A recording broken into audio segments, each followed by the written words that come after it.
So my background is a double background and maybe also a more complex background because I studied music, so conservatory, very strict education in piano, but then I soon added studies in music technology, so sound technologies in particular, because I was always interested in contemporary music, and so necessarily studying composition, but it was more for understanding contemporary composers than for really composing myself. And then I studied architecture. So university for me was architecture in Milano, so Politecnico di Milano. And I always pursued interdisciplinary research, so covering both aspects of architecture and music, especially contemporary compositional practices. And after this, I had the opportunity to have a PhD, and I studied it was a double PhD.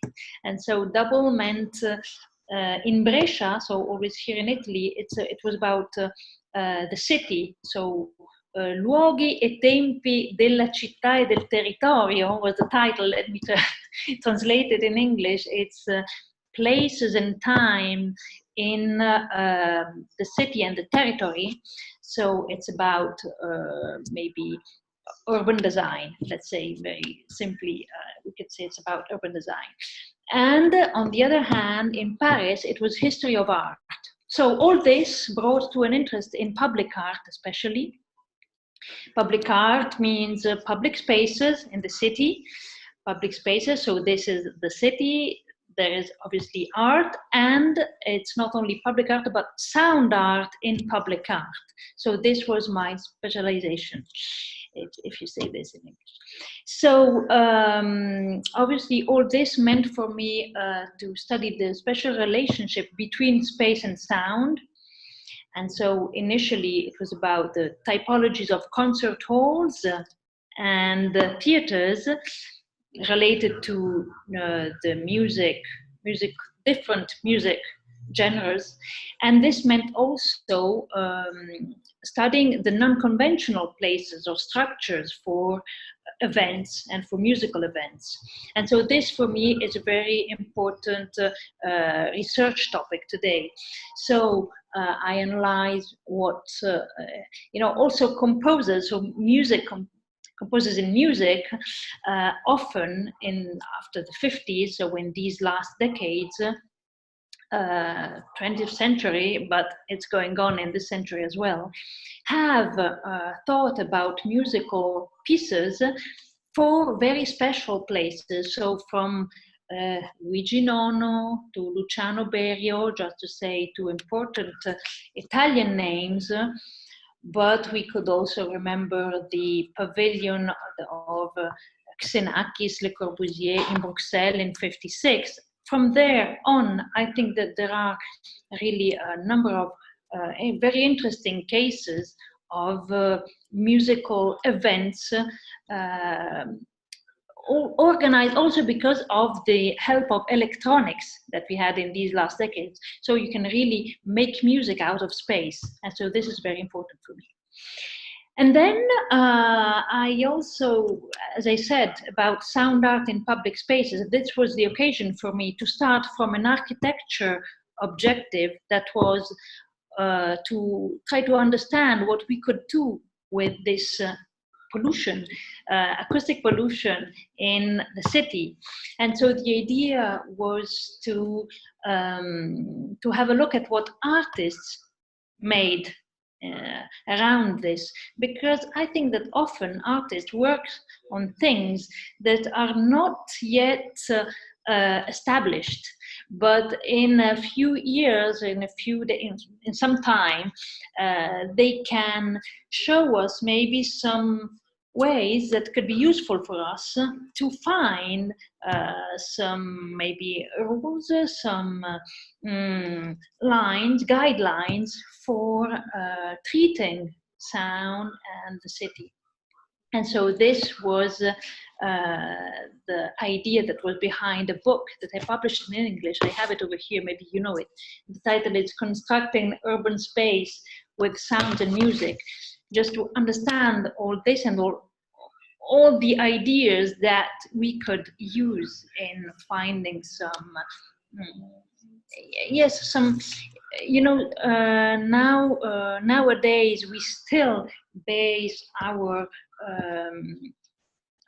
life in the city saying, okay, in these areas we shouldn't have this number of decibels or this other number of decibels. So this is another point of view, and it's about understanding the quality of music, of sounds, instead of the quantity of decibels. So maybe, probably, and very often, a sound, even if it's louder than another sound, can be a good sound for a special context, but it could be an awful sound for another context. So it's all about understanding how we can design the city, but also maybe parks in the middle of the city, and understand the complexity of this topic and trying to find practical solutions. So it's very nice to speak about art, but in this book it was more about maybe also using art for very practical reasons and aims.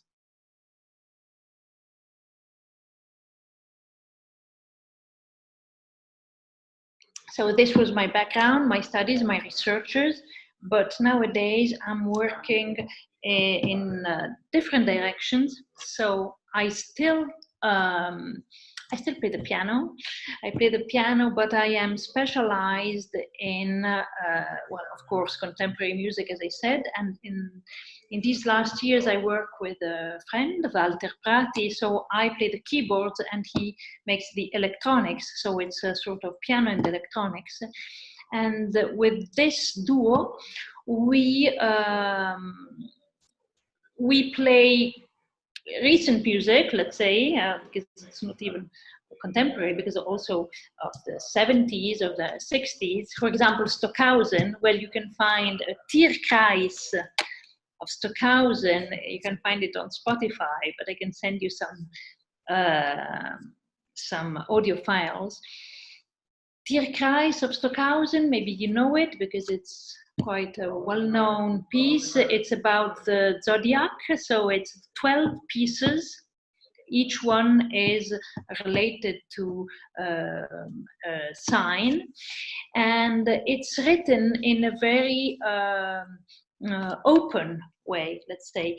So you can play it with different instruments, and so we chose to play it with this electronic sounds made by with my friend Walter Prati, and I play the keyboards. So I hope you will find it interesting, but it's about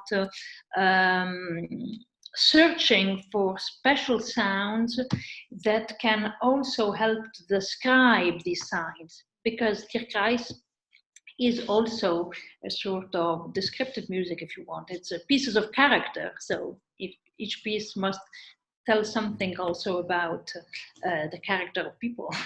So with sounds, you can also go further and try to give something more. So it's not only playing music written by someone else, but it's one of the major themes of contemporary music is that those who play music have a wide possibility of interpreting and giving something more, so participating to the realization of music.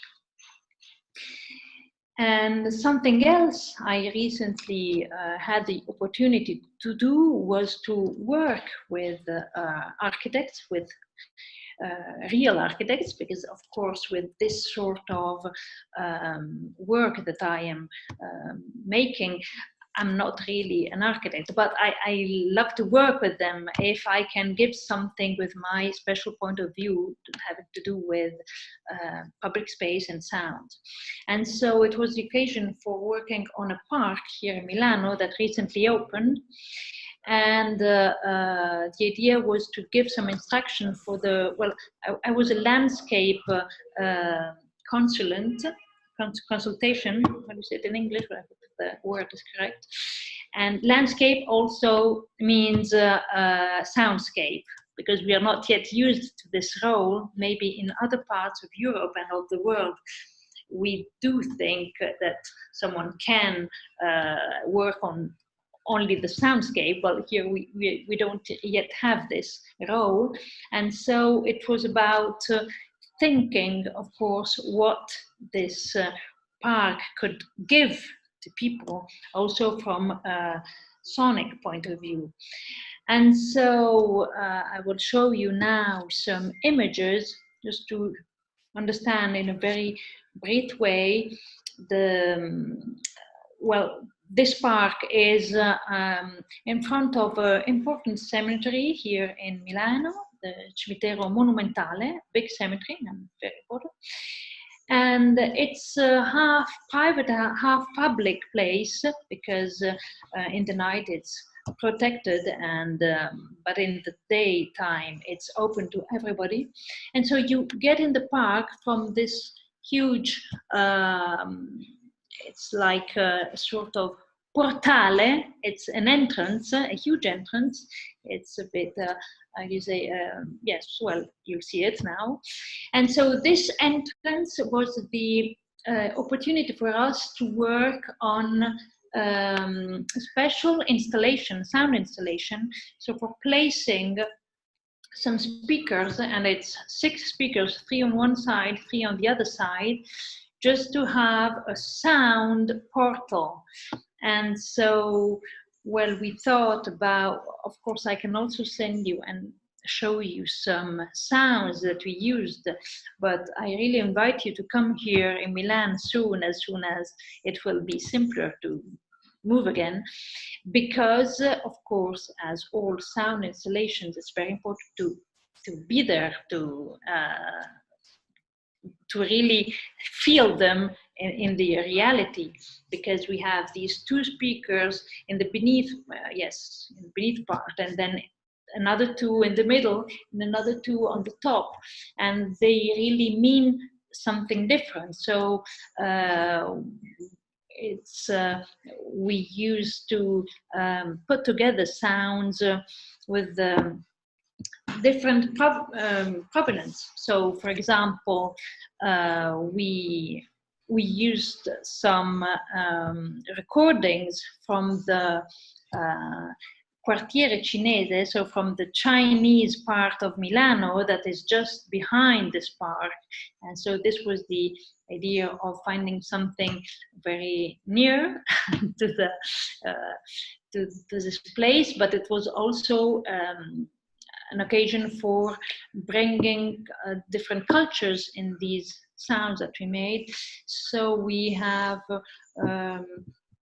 something like 10 short musical pieces that insert in this context really should bring you from the urban space into something imaginary, something maybe fantastic. It's a green new place, and sounds help you to just get somewhere else. Another thing I am working on at the moment is a festival, a piano festival. Piano City Milano is the name of the festival. It's a huge festival that we have here once a year, and it's 3 days concerts all over the city. It's more than 400 concerts. It's something really exaggerated, actually. It's maybe too many. But the idea is to bring concerts and piano concerts. So you really find pianos all over the street and parks and everywhere in the city, because it's the idea to bring the music. It's like public art. So we bring music to people. It's not somebody going to the theater and buying a ticket because at 8 o'clock in the evening he wants to see his favorite pianist, but it's about just walking around the city and happening to find an informal concert that can be an occasion for kids, for example, to find out what music is and maybe start to appreciate music and maybe start to decide to play an instrument or do music directly. And it's getting bigger and bigger, and it's also an occasion for people. Really, it's sort of music party. It's the piano party, and it's a way to bring people together. Obviously, all concerts are for free, and so it's normally it's in the end of May, and so it's also a moment for the city to for citizens to get out in the city and get together and just have a picnic with a concert. We also had very, very important guests. So if you happen to go on our website, you will see who we had, and it's very big names also. Then we also have kids playing. So it's an interesting festival, I think.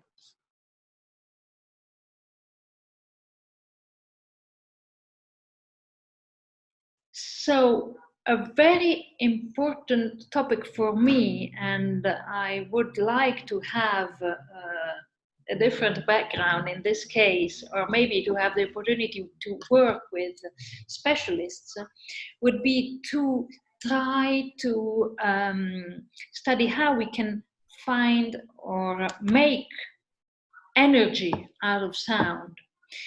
So energy, as you have aeolic energy and solar panels and all this, there, I'm sure that this very scientific part of sound uh, should be developed, because we already see nowadays that we can do so many things in transforming sounds. In my book, for example, I bring, for example, four sound artists, particularly. So Max Neuhaus, that you may probably know, Bill Fontana, Odland and Auinger, then Janet Cardiff, also among others actually. But they all were selected for this type of work because they worked on a special way for transforming sounds or making sounds um, in different ways. No, actually, Odland and Auinger always transform noises, traffic noise, and make music out of them. So this is a sort of interesting way. Janet Cardiff works on these recordings, but that always are sound walks, so going around the city or other places, but it's always about going, moving with some audio and some instructions for listening to what's happening around. And it's also a very interesting way to understand the history of places. So the layers that sound could give to some special places because of what happened in the same place maybe centuries before or only some decades before, and so on. But so I think that now we have the technology is going in this way, so it can give us also the opportunity to really find out how we can make energy out of sound. And so this could be really a great topic. And then I would like to suggest maybe something, a book. So this is the idea, that we suggest a book. And well, I just read a book that was on my table from years, and I don't know why. I never found the time, but yes, I must read it. I absolutely. And so finally, I read it, and I really can't understand how I could wait so long for reading it. It's very interesting, and really, I think that everyone should read it. And it's Bruce Chatwin. Probably you know it already. It's The Song Lines by Bruce Chatwin. And so for the younger people that are listening to us, really, I think that it can open new ideas, new ways of thinking, because it's about Chatwin went in Australia to study the nomads, and what he found out was that actually Australia is a sort of sonic map.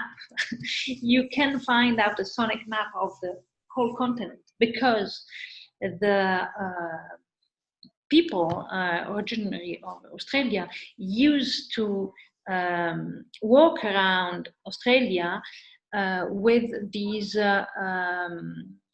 songs that also were descriptions of the territory. And it's a very interesting symbolic, if you want, symbolic way of using sound for our lives. This is another very, very interesting topic, I think. So,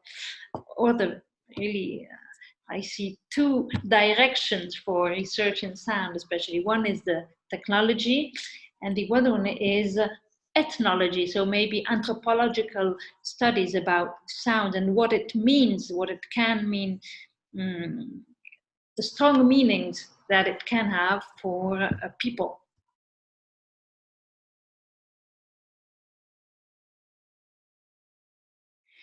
Well, probably. I never thought about this, but certainly it could go in this direction because, well, I'm quite scared. I have a hybrid car, so half electric. So I really, of course, I am looking forward for this sort of revolution, ecological revolution. But I am also, on the other hand, I'm also a bit scared about these electronic, not only cars, but now we have these everything, also bikes, and so very, very silent and very quick machines that are moving around. So certainly we must get immediately, as soon as possible, used to this. So just to be careful. But once, maybe in 10 years' time, what could we say? I don't know, maybe these are the when I read about this, I see that really in 10 years' time, probably everything will be very, very different. Maybe also less, but 10 years should be a good fit. So the soundscape will be so, so different in cities that probably finally there will be more space for developing all these sound arts. Imaginary landscapes also, and because of virtual reality. So also because we are getting more and more used to create something that we don't really know if it's real, to play with real and virtual situations. So I also think that sound is really important in this, because we should remember that we understand space especially because of our listening.